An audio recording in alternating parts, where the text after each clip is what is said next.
So good evening guys, and today we're going to discuss some numericals from chapter 2. Already we discussed some numericals in our last class from the chapter 2. Now again we're going to discuss some advanced level numericals, and these numericals are very important, especially based on the series and parallel connection of capacitors, and how can you identify the capacitor which are connected in series and which are connected in parallel. Okay, so let's discuss some problems, and this is the first problem. This problem actually comes in the CBSC, came in the, I think 2010 or somewhere. So anyway, the problem is that a capacitor of unknown capacitance is connected across a battery of V volts. Okay, the first thing is that if you are going to solve the problems of physics, then one thing you have to keep in mind that you have to read the problems very carefully. There is the difference between the physics and other subjects, because in case of physics you have to read the question more carefully so that you have to pick up the correct formula. If you don't understand the problems, and then it's very difficult. If you know the formula also, then it's not possible to solve it. Okay, so you have to study it, you have to read it very carefully. Once you pick up that this problem actually comes from here, this problem actually comes from this part, and they ask something like this, then if you pick these things, and then finally you can solve it very easily. Okay, so hetu bahut important bostu. So see what's going on. A capacitor of unknown capacitance is connected across a battery of V volts. Obviously এটা capacitor connect করা হয়েছে, the battery আছে V volts, তো capacitance কিন্তু দিয়া নাই, that is unknown. Okay, তো দিয়া নাই তোমাক. The charge stored it is 360 microcoulomb. Yeah, the capacitor capacitance hetu dia nai, but the charge which is stored by the capacitor is 360 microcoulomb. Now when potential across the capacitor is reduced by 120 volt, তো initially potential কিমান দিছিলো মই V দিছিলো কাৰণ তাৰ value দিয়া নাই, কিন্তু হেতু যদি মই 120 volt যদি ৰিডিউস কৰি দিও, then the charge stored in is becomes 120 microcoulomb. তো চাৰ্জটো কিমান হৈ যায় তেতিয়া তাৰ 120 মাইক্ৰ'কুলম চাৰ্জ হৈ যায়. ঠিক আছে, তো ইনিচিয়েলি তাৰ কেপাচিটি কিমান আছে সেইটো দিয়া নাই, কেপাচিটেন্স ভল্টেজ কিমান আছে সেইটো দিয়া নাই, বাট এটা কণ্ডিশ্যন দিছে যে কি যেতিয়া তোমাৰ এই ভল্টেজটো ইনিচিয়েল ভল্টেজতকৈ 120 ভল্ট কমাই দিয়া হয়, रिड्यूस कर दिया है, रिड्यूस, देन क्या होता है कि चार्ज जो स्टोर होता है वो 120 माइक्रोकुलम हो जाता है. ठीक है, तो तेरा चार्ज तो क्या 120 माइक्रोकुलम हो जाए.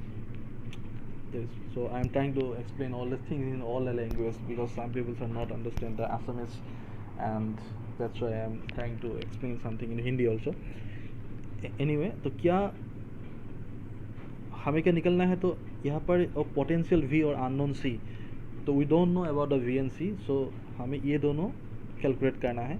और उसके पार्ट दो में ये क्या पूछा है उन लोगों ने, what will be the charge stored in the capacitor, मतलब चार्ज कितना स्टोर किया है और कैपेसिटर में चार्ज कितना स्टोर किया है वो तो में निकलना है. और उसके बाद एक कंडीशन दिया है, if the voltage applied had increase by 120 volt. हाँ अच्छा, तो वोल्टेज अगर 120 वोल्ट इंक्रीज कर देता हूँ, उसके बाद if I increase the voltage तो 120 volt, then what is the charge stored.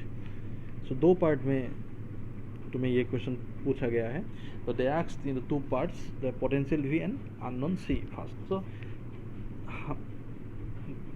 तो इनिशियली আমি কি যিটো ভোল্টেজ আৰু C সেইটো আমি নাজানো, সো আমি ধৰি লৈছোঁ যে কেপাচিটি C আৰু কেপাচিটি কিমান মাইক্ৰ ফেৰাডত আছে, আৰু তোমাৰ ভোল্টেজটো কিমান V বুলি ধৰিছোঁ. এতিয়া আমি জানো Q ইকুৱেল টু CV, তো CV ইকুৱেল টু Q, তো CV ইকুৱেল কিমান হ'ব 360 ডিগ্ৰী, not 360 sorry 360 মাইক্ৰ'কুলম. ওকে, তো 360 মাইক্ৰ'কুলম হ'ব, কাৰণ কিয় Q equal to C into V. ঠিক আছে, তো মাইক্ৰ'কুলমত দিয়া আছে, তো চিটো এইকাৰণে আমি মাইক্ৰ ফেৰাডত ধৰিছোঁ, ভিটো ভল্টত ধৰিছোঁ. তো CV equal to 360. Just give this equation number 1. Then again 2 number কণ্ডিশ্যনত তোমাক কি ধৰিছে যে যদি ভল্টেজটো মই 120 ভোল্ট ৰিডিউস কৰি দিওঁ, तो क्या होता है कि चार्ज 120 माइक्रोकुलम हो जाता है. तो नेक्स्ट কি হ'ব, C ইনটু V আছিলে, তো ভিটো কিমান কৰিলোঁ 120 মই কমাই দিলোঁ, কোৱাৰ মানে V মাইনাছ 120 আহি গ'ল. ঠিক আছে, C ভিত কি আহি গ'ল C ইনটু V মাইনাছ 120, কাৰণ ভিটো কমি গ'ল. তো তেতিয়া তোমাৰ চাৰ্জটো কিমান হয় 120, সৰি যিটো তোমাৰ চাৰ্জ হয় সেইটো কিমান হৈ যায় 120 মাইক্ৰ'কুলম হৈ যায়. তো সেইকাৰণে এইটো ইকুৱেশ্যন লিখিছোঁ. তো এই ইকুৱেশ্যনটো আহিছে ক'ৰবাত Q ইকুৱেল টু CV, এইটো Q ইকুৱেল টু CV আছে, বাট যেতিয়া মই 120 কমাই দিছোঁ তেতিয়া তোমাৰ চাৰ্জ কিমান 120 মাইক্ৰ'কুলম হৈ যায়. চ' দুটা ইকুৱেশ্যন পালোঁ, এটা 1 এটা 2. নাও ডিভাইড দ্য ইকুৱেশ্যন 2 by 1. तो हमें इसको क्या डिवाइड करना पड़ेगा. तो डिवाइड करने के बाद क्या होता है, सी सी कैंसिल हो जाता है. तो just you have to solve it. This is you can see this is 120/360 that will give you 1/3. Simplify करने से इसको वैल्यू जो होता है वी, और वी होगा कितना 180 वोल्ट. ठीक है, तो V is the 180 volt. So we have calculated the value of voltage. Initially we don't know the value of V, but using these conditions, two different conditions, we have calculated the value of V. Now we can easily calculate the value of C. अभी हम C का value calculate कर सकते हैं, क्योंकि Q equal to C V था, तो C equal कितना होगा Q/V. ठीक है, तो ये Q/V हो गया, ये 360 माइक्रोकूलम, और ये V होगा 180 जो हमने अभी अभी जो कैलकुलेट किया है. तो सी का वैल्यू कितना हुआ 2 माइक्रोफेराड हो गया. ठीक है, तो सी वैल्यू কিমান 2 মাইক্রোফেরাড হ'ব, কাৰণ এইটো কি হৈছে মাইক্ৰোকুলমত আছিলে. এইটো হৈ গ'ল. নেক্সট তোমাক কুৱেশ্যন এটা সুধিছে যে কি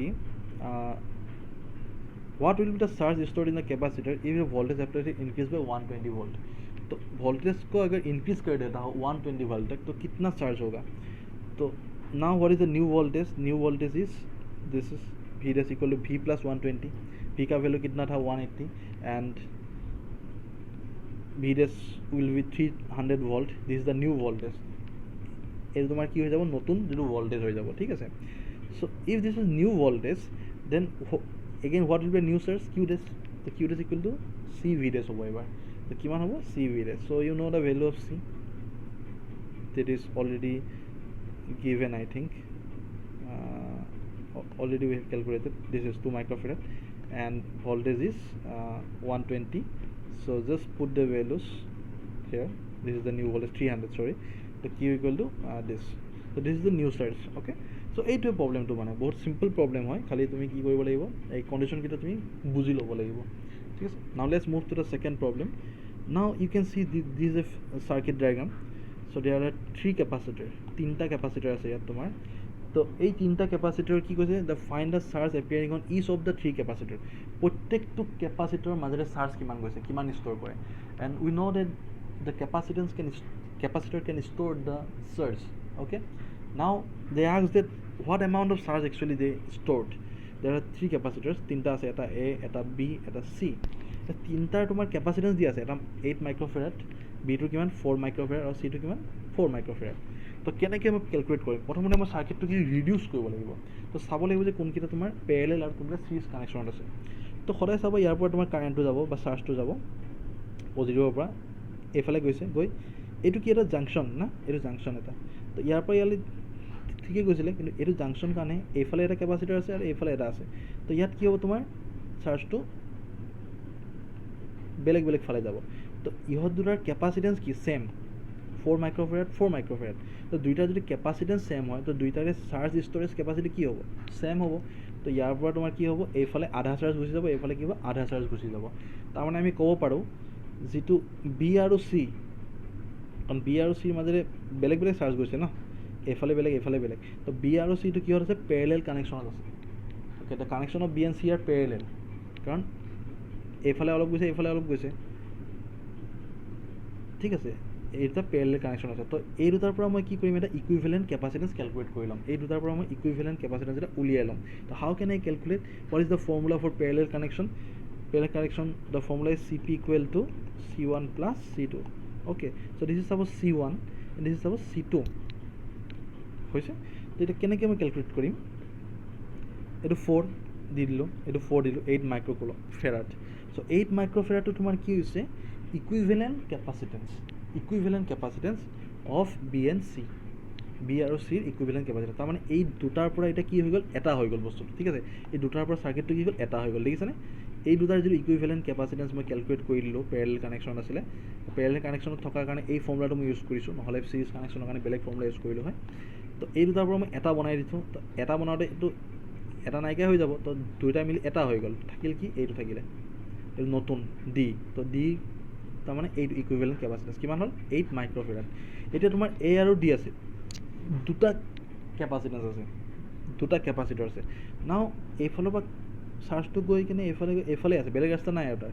ঠিক আছে, এইফালে যদি ৰাস্তা থাকিলেও সি একেটাই হ'লে হয় বস্তুটো. ঠিক আছে, কাৰণ এইফালে কোনো কেপাচিটাৰ নাই, তো সি কোনো ষ্ট'ৰ নকৰে চাৰ্জ. তো তেতিয়া কি হ'ব তোমাৰ তাৰমানে এৰ মাজেৰে যিখিনি চাৰ্জ গৈছে ডিৰ মাজেৰেও কি যাব চেম চাৰ্জ যাব দ্য চেম চাৰ্জ উইল ফ্ল' through A and D C' that means A and D R in series connection তো এ আৰু ডি কানেকশ্যন কি চিৰিজত আছে নাও let's calculate the equivalent capacitance তো চিৰিজ থাকিলে ফৰ্মুলা কি আছে 1/CS equal to 1/C1 or 1/C2 C1 মানে 8 মাইক্ৰ'ফেৰাড আৰু এই মাত্ৰ যিটো পাইছোঁ এইটো 8 microfarad then 1/CS equal 1/4 if you simplify this then what is the CS 4 microfarad so 4 microfarad is the total capacitance or total equivalent capacitance of this circuit ঠিক আছে তো এইটো total capacitance হ'ল now what is the voltage total voltage 12 volt then what is the total charge আমি ফৰ্মুলাটো কি জানো Q equal to CV so CS into V হ'ব কাৰণ this is the total capacitance just put the value this is the total charge 48 microcoulomb now এই 48 মাইক্ৰ'কুলম যিটো তোমাৰ charge পালা সেইটো ইয়াৰ মাজেৰে 48 মাইক্ৰ'কুলমে যাব এইফালেদি যাব না কিন্তু এই জাংচনটোত হয় কি এই দুটা এইফালে গুচি গ'ল এটা কিমান কিমান পালে ইয়াৰো কেপাচিটেন্স একে আছিলে ইয়াৰো কেপাচিটেন্স একে আছিলে তাৰমানে সমান দুটাৰ ষ্ট'ৰেজ তাৰমানে এইফালে যদি 48 মাইক্ৰ'কুলম গুচি যায় তো এইফালে কিমান হ'ব আধা যাব আৰু এইফালে কি যাব আধা যাব তাৰমানে আধা আধা বি আৰু চিত ষ্ট'ৰ হ'ব তাৰমানে টোটেল চাৰ্জ ক'ত কিমান ষ্ট'ৰ হ'ব এত কিমান হ'ব 48 মাইক্ৰ'কুলমে হ'ব কাৰণ এৰ মাজেৰে গৈছে এইটো ফিগাৰ তুমি চাব পাৰা এইফালেদি গৈছে বাট বি আৰু চিত কিমান হ'ব হাফ হাফ হ'ব চ' 24 মাইক্ৰ'কুলম হ'ব okay is it clear okay নাও let's move to this problem okay তো ইয়াত তুমি চোৱা এইটো এটা চাৰ্কিট দিছে এইটো চাৰ্কিট ঠিক আছে চাৰ্কিটটো এটা বস্তু তুমি চাবা ইয়াৰ যিটো ষ্ট্ৰাকচাৰটো একেই দেখিছেনে 2 মাইক্ৰ'ফেৰাড এইফালে 2 মাইক্ৰ'ফেৰাড এইফালে 1 মাইক্ৰ'ফেৰাড দেন এগেইন 2 মাইক্ৰ'ফেৰাড এগেইন 1 মাইক্ৰ'ফেৰাড 2 মাইক্ৰ'ফেৰাড 1 মাইক্ৰ'ফেৰাড তো এ আৰু বিৰ মাজত টোটেল কেপাচিটেন্স কেলকুলেট কৰিব দিছোঁ তো কেনেকৈ কৰিম মই তো প্ৰথম মই লেফ্ট ছাইডৰ পৰা ষ্টাৰ্ট কৰিছোঁ if I start from the left side then you can see this 2 microfarad and 2 microfarad are in series connection কিহৰ কাৰণে চিৰিজ কানেকশ্যন যদি তোমাৰ এনে এটা মই কথাটো কৈছোঁ এইফালৰ পৰা বস্তু এটা আহিলে আহি যদি এইফালে চাৰ্জটো যে এনেকৈ যাব তাৰতো বেলেগ ৰাস্তা নাই কিন্তু এই পইণ্টত কি হ'ব এটা এইফালে যাব এটা এইফালে যাব এই পইণ্টত তোমাৰ এটা এইফালে গ'ল আৰু এটা এইফালে গ'ল চ' তাৰমানে এই 2 মাইক্ৰ'ফেৰাডটো কি কানেকশ্যনত আছে চিৰিজ কানেকশ্যনত আছে তো ইহঁত দুটাক মই ৰিডিউচ কৰিম এটা বনাই দিম দুটাৰ পৰা চ' কেনেকৈ বনাম চিৰিজ কানেকশ্যনত থাকিলে সিহঁতৰ ইকুইভেলেণ্ট যিটো কেপাচিটি কিমান হ'ব 1/CS 1/CS মানে 1/C1 plus 1/C2 then you can see this is 2 1/CS মানে কিমান হ'ব 1 তাৰমানে CS মানে কিমান হ'ব 1 তাৰমানে এই দুটাৰ পৰা যেতিয়া মই এটা বনাই দিলোঁ ইয়াত তোমাৰ এতিয়া কি হ'ল এইটো নাই আৰু এটা আছে আৰু ইয়াৰ কিমান হ'ব 1 মাইক্ৰ'ফেৰাড তাৰমানে এইটো কিমান হৈ গ'ল 1 মাইক্ৰ'ফেৰাড আহি গ'ল ঠিক আছে তাৰমানে এই বস্তুটোত তোমাৰ কিমান হৈ গ'ল 1 মাইক্ৰ'ফেৰাড আহি গ'ল এই দুটা মিলি এতিয়া এই যিটো 1 মাইক্ৰ'ফেৰাড মই পাম ইয়াত যিটো 1 মাইক্ৰ'ফেৰাড মই এটা পালোঁ আৰু এই যিটো 1 মাইক্ৰ'ফেৰাড এই দুটা কি কানেকশ্যন আছে তোমাৰ চিৰিজ নে পেৰেলেল এই দুটা তোমাৰ কিহত আছে পেৰেলেল কানেকশ্যনত আছে কাৰণ ইয়াৰ পৰা গৈ কিনে এইফালে আধা যাব আধা নহয় মানে এটা পাৰ্ট গুচি যাব চাৰ্জ তো এইফালে এটা পাৰ্ট গুচি যাব চ' যিটো এই দুটাৰ পৰা যিটো মই ইকুইভেলেণ্ট কেপাচিটেন্স উলিয়াইছিলোঁ then this equivalent capacitance and this 1 microfarad capacitance are in parallel connection ঠিক আছে তো পেৰেলেল আছে তাৰমানে 1 microfarad and 3rd microfarad and parallel তো পেৰেলেল থাকিলে সিহঁতক মই কি বনাই দিম সিহঁত দুটাক এটা বনাই দিম এতিয়া এই দুটাক যদি মই এটা বনাওঁ এইটো যদি পেৰেলেল থাকে এইটো যদি পেৰেলেলত থাকে তাৰমানে এতিয়া মই কি হৈ গ'ল বস্তুটো এনেকুৱা ধৰণৰ হৈ গ'ল চৰি তাৰমানে ইয়াৰ পৰা এইটো গৈ কিনে কি হৈ গ'ল তোমাৰ বস্তুটো চাব পাৰা এই যিটো আছিলে ইয়াত এইটো হয় তোমাৰ ইয়াত কিমান হৈ গ'ল 1 মাইক্ৰ'ফেৰাড হৈ গ'ল ন দুইটাৰ পৰা যিটো মই বনালোঁ 1 মাইক্ৰ'ফেৰাড হৈ গ'ল প্ৰথমে 2 আছিলে ইয়াত 1 মাইক্ৰ'ফেৰাড হৈ গ'ল তাৰপিছত এতিয়া এই 1 মাইক্ৰ'ফেৰাডটো আৰু এইটো কি আছে পেৰেলেলত আছে চ' ইয়াৰ এই দুটাক মই কি বনাই দিম এতিয়া এটা কৰি দিম তো পেৰেলেল কৰিলে কি আছিলে কম্বিনেশ্যনটো C1 plus C2 C1 কিমান 1 আছে এইটো 1 C2 কিমান 1 তো ইয়াত দুটা মিলি কিমান 2 মাইক্ৰ'ফেৰাড হৈ গ'ল তাৰমানে এইটো নাইকিয়া হৈ গ'ল তো ইয়াত কিমান আহি যাব এতিয়া টোটেল এটা হৈ গ'ল ন এইটো কিমান হৈ যাব 2 মাইক্ৰ'ফেৰাড তো তুমি চাব পাৰা এইটো 2 মাইক্ৰ'ফেৰাড তো সেনেকৈ তোমাৰ বস্তুটো কি হৈ যাব এইটোৰ পৰা গৈ এইটো কমিলে তাৰপিছত আকৌ এইটো বনাই দিম মই এই দুটা এবাৰ কিয় থাকিব চিৰিজত থাকিব then again this equivalent capacitance will be in parallel to this ঠিক আছে তাৰমানে এতিয়া তুমি বস্তুটো ৰিডিউচ হৈ আহি গ'ল তো সেই দুটাৰ পৰা মই কি ক'লোঁ 2 মাইক্ৰ'ফেৰাড পাই গ'লোঁ ইয়াত ঠিক আছে তো এই প্ৰব্লেমটো বহুত ইম্পৰ্টেণ্ট এইটো ভালকৈ চাবা 2 মাইক্ৰ'ফেৰাড কৰিলোঁ তো এগেইন এই 2 মাইক্ৰ'ফেৰাডটো ইয়াৰ লগত কিহত আছে চিৰিজত আছে তো চিৰিজৰ কাৰণে তুমি এগেইন ইকুইভেলেণ্ট কেপাচিটেন্স ওলোৱা দেন এগেইন তাৰ পৰা এই ইয়াৰ লগত পেৰেলেল আছে then again you find the equivalent capacitance তো similarly you can calculate all the capacitance so proceeding in this way so cp মানে কিমান পাম 2 মাইক্ৰ'ফেৰাড সেইটো বস্তু আমি সদায় পাই আছোঁ ইয়াত আকৌ কিমান হ'ব 2 মাইক্ৰ'ফেৰাড হ'ব ঠিক আছে সেনেকৈ তোমাৰ কমি গৈ থাকিব তো ফাইনেল কি থাকিব তোমাৰ চবকেইটা কমি গৈ এইটোত কিমান থাকিব 2 মাইক্ৰ'ফেৰাড থাকিব আৰু এইটো থাকিব, এইটো আৰু এই বাকী চব নাইকিয়া হৈ যাব, এইটো 2 মাইক্ৰ'ফেৰাড থাকিব আৰু 2 মাইক্ৰ'ফেৰাড থাকিব। এতিয়া এইটো আৰু এইটো কি কানেকশ্যন আছে, চিৰিজ কানেকশ্যন আছে। Then what is the total capacitance 1/C1 + 1/C2, হয়নে নাই? ইয়াত যদি 2 থাকে 2 মাইক্ৰ'ফেৰাড আৰু ইয়াত যদি 2 মাইক্ৰ'ফেৰাড থাকে, then what is the equivalent capacitance this CS = 1 microfarad হ'ব তেতিয়া, ঠিক আছে। 1/CS = 1, তো CS = 1, তাৰমানে what is the total capacitance of this circuit 1 microfarad, ঠিক আছে। Simple problem. Now it is a network of 410 microfarad capacitor is connected to a 500 volt battery. Okay, চাৰিটা capacitor আছে, তাৰ প্ৰত্যেকৰ যিটো capacitance that is 10 microfarad and they are connected to a battery that is 500 volt as shown in the figure. So we'll see the figure very soon, and then you have to find out the equivalent capacitance of the network and charge on each capacitor. Okay, charge on each capacitor. তো এইটো figure তোমাৰ দেখাইছে না, চাৰিটা আছে। ইয়াত ভল্টেজটো লগাই দিছোঁ মই, ইয়াত ভল্টেজটো আছে। তো এইফালে কাৰেণ্ট যাব, চাৰ্জ যাব, চাৰ্জ এইফালে গৈ এটা পাৰ্ট কৈ যাব, এইফালে গুচি যাব, কাৰণ এইফালে পজিটিভ আছে দেখিছেনে, এইফালে পজিটিভ প্লেটখন আছে, তো এইফালে এটা গুচি যাব আৰু বাকীখিনি তোমাৰ এইফালে গুচি যাব, ঠিক আছে। তো এই দুটা বস্তু এইফালে গুচি যাব। That means the C1, C2 and C3 এইফালে যদি চাৰ্জটো গুচি যায়, এইফালে এনেকৈ যদি হৈ যায়, that means C1, C2 and C3 R in series connection, ঠিক আছে। কাৰণ ছেম চাৰ্জ এইফালৰ পৰা এইফালে পাৰ হৈ যাব, এইফালে পাৰ হৈ যাব, কাৰণ এইফালে ৰাস্তা নাই, কিন্তু ইয়াৰ মাজেৰে যিটো গ'ল সেইটো কি হ'ব, বেলেগ চাৰ্জ যাব। তো সেইকাৰণে এইটো কিন্তু চিৰিজত নাথাকে, ইহঁতৰ লগত পেৰেলেলত থাকিব। তাৰমানে কি C1, C2 and C3 all are in series connection, so' we can reduce them to 1 capacitor. তাৰমানে সিহঁতক এটা কেপাচিটৰ মই ৰিডিউচ কৰি দিব পাৰোঁ ইউজিং দ্য ইকুইভেলেণ্ট কেপাচিটেন্স। তো C1, C2, C3 মই ইকুইভেলেণ্ট কেপাচিটেন্স কেলকুলেট কৰিলোঁ। তো ইকুইভেলেণ্ট কেপাচিটেন্স কেলকুলেট কৰি তোমাৰ চাপ'জ যিকোনো এটা দুটা নাইকিয়া হৈ গ'ল, থাকিল এটা, তো ইয়াৰ ইকুইভেলেণ্ট তেতিয়া যিটো থাকিব সেইটো ইয়াৰ লগত কি হ'ব, চিৰিজত হ'ব নে পেৰেলেল হ'ব? সেইটো পেৰেলেল হ'ব, বিকজ তোমাৰ চাৰ্জটো কোনফালে গৈছে, এইফালৰ পৰা গৈছে। তো তেতিয়া এটা পাৰ্ট এইফালে সদায় গৈ থাকিব আৰু এটা পাৰ্ট এইফালে গৈ থাকিব। তাৰমানে যিটো ইকুইভেলেণ্ট কেপাচিটেন্স পাবা তুমি এই চিৰিজ কেইটাৰ পিছত, আৰু এইটোৰ লগত সেইটো কি থাকিব, সদায় পেৰেলেলত থাকিব, ঠিক আছে। চ' নাও let's do some this problem. So' C1, C2 and C3 all are in series. Now find out the equivalent capacitance of all these series capacitors. 1/CS মানে কিমান, 1/C1, 1/C2, 1/C3.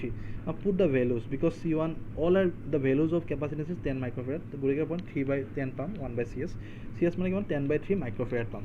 তো এই যিটো ইকুইভেলেণ্ট কেপাচিটেন্স আৰু যিটো C4 De R in parallel, কিন্তু এই C1, C2 আৰু C3টো মই এটা কেপাচিটেন্স বনাই দিলোঁ, তাৰ কেপাচিটেন্স কিমান 10/3 মাইক্ৰ'ফেৰাড। এতিয়া এইটো আৰু C4টো কিন্তু পেৰেলেলত আছে, সেইটো কথা মনত থাকিব লাগিব, চিৰিজত নাথাকে কিন্তু, কাৰণ চাৰ্জটো এইফালৰ পৰা গৈ আছে, ঠিক আছে। তো what is the equivalent capacitance of their combination? এতিয়া পেৰেলেল কানেকশ্যন আছে, তো পেৰেলেল কাৰণে কি হ'ব, ডাইৰেক্ট C1 + C2, C1 মানে কি এইটো, আৰু C2 মানে C4টো, যিটো মানে 2 নম্বৰ। তো কিমান পালোঁ 10/3, আৰু C4 কিমান 10 আছিলে, 10 জানো আমি। তো এইটো হ'ব তাৰ equivalent capacitance of this circuit. তো টোটেল কেপাচিটেন্স কিমান পালোঁ ইয়াৰ, এইটো, ঠিক আছে, 13.3 মাইক্ৰ'ফেৰাড, 13.3 microfarad. Now you have to calculate the total charge through each capacitor.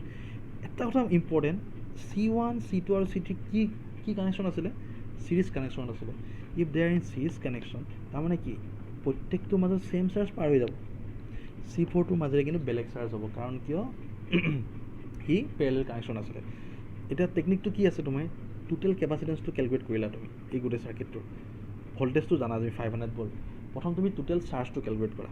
তো ফৰ্মুলাটো একদম ইজি, Q = CV। তো টোটেল চাৰ্জটো কিমান হ'ব, Q = CSV। What is the total capacitance কিমান আছিলে 10/3,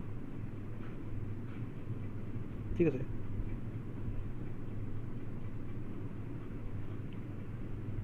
ঠিক আছে, okay. So' this is the total capacitance, okay. তো এটা কথা ইম্পৰ্টেণ্ট, এতিয়া যদি তুমি এইকেইটাৰ মাজেৰে চাৰ্জ কিমান গৈছে যদি তুমি চাব বিচৰা, এইকেইটাৰ মাজেৰে যদি চাৰ্জ কিমান গৈছে, C1, C2 আৰু C3 মাজেৰে চাৰ্জ কিমান গৈছে যদি তুমি চাব বিচৰা, তেতিয়া তুমি কি কৰিব লাগিব, C1, C2 আৰু C3 তোমাৰ ইকুইভেলেণ্ট কেপাচিটেন্স কিমান আছিলে, 10/3 মাইক্ৰ'ফেৰাড আছিলে, এম আই ৰাইট? তো 10/3 যদি মাইক্ৰ'ফেৰাড C1, C2 আছিলে, তো সিহঁতৰ মাজেৰে চাৰ্জটো ছেম যাব, তো সিহঁতৰ চাৰ্জটো কিমান হ'ব, Q = CSV হ'ব। তো CSটো কি ইকুইভেলেণ্ট কেপাচিটেন্স অফ দিছ কেপাচিটাৰ্ছ, হয় না, CSV। তো CSV কিমান 10/3 আছিলে, ভল্টেজটো 500, তো তাৰ মাজেৰে কিমান চাৰ্জ গ'ল 1.7 × 10⁻³ এই চাৰ্জটো তোমাৰ C1 C2 আৰু C3 মাজেৰে C1 C2 আৰু C3 মাজেৰে সেম চাৰ্জ পাৰ হৈ যাব ঠিক আছে তো ইহঁতৰ তিনিটা ইকুইভেলেন্ট যেটো কেপাসিটেন্স তাৰ লগত যদি মই ভোল্টেজটো মাল্টিপ্লাই কৰি দিওঁ then you will get the total charge that is passing through C1 এটা C4 মাজেৰে যোৱাটো কি কৰিম মই হেতু একে ফৰ্মুলা Q dash হ'ব তো C4 into V হ'ব যেটো ফৰ্মুলা আমি পাইছো Q equal to CV না তো C4 মাজেৰে চাৰ্জ কিমান আছে কাৰণে কি কৰিম আমি C4 into V so V is the 500 volt C4 is the 10 microcoulomb so this is এই দুটা যোগ কৰিলে আমি টোটাল চাৰ্জ পাই যাম নে নাই টোটাল চাৰ্জ পাম হেতু কাৰণে তেনেকেও তুমি ক্যালকুলেট কৰিব পাৰা আৰু তুমি টোটাল চাৰ্জ ক্যালকুলেট কৰিলে কি কৰিব পাৰা Q equal to